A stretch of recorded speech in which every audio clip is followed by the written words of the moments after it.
16 বছর বোবার মতো সহ্য করলাম, এখন 16 দিনেই হাঁপিয়ে উঠেছি।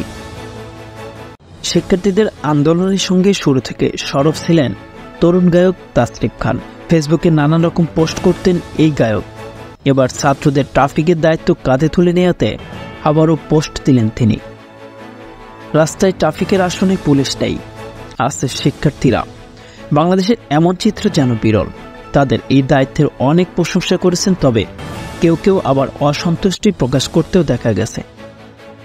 ছাত্রদের এই মহতী উদ্যোগ নিয়ে ফেসবুকে জনসাধারণের উদ্দেশ্যে পরামর্শ দিলেন তরুণ ইনফ্লুয়েন্সার ও গায়ক তাসরিফ খান। তিনি তার ফেসবুকে লেখেন, সততা শিখতে চাইলে চলুন ছাত্রদের থেকেই শিখি।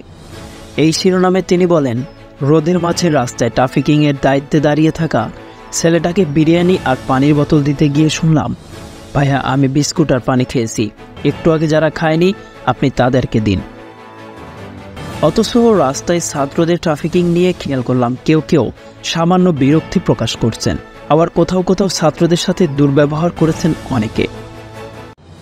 তাসরিফ আরও লেখেন, দেখুন এই ছেলে মেয়ের বয়স অনেক ছোট হলেও ওরা আমাদের চেয়ে অনেক বেশি ম্যাচুরিটি পরিচয় দিচ্ছে। যে কাজটা আমি আপনি সো-কল্ড সুশীলটা করতে সাহস পায়নি, ওরা সে কাজ করে দেখিয়েছেন। যেভাবে ওরা রাস্তায় জীবন দিয়েছেন, ঠিক একইভাবে এই রাস্তায় ট্রাফিকিংয়ের দায়িত্ব কাঁধে তুলে নিয়েছে। এমনকি পুরো দেশটাকে ওরা রঙিন করার চেষ্টা চলছে।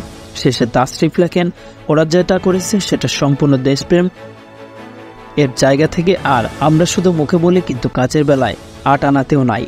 মাঝে মাঝে আফসোস থেকে মনে হয় আমরা 16 বছর বোবার মতো সহ্য করলাম, আর এখন 16 দিনই কেমন হাঁপিয়ে উঠেছি। ছাত্র আন্দোলনে সেই শুরু থেকেই সরব ছিলেন তাসরিফ খান।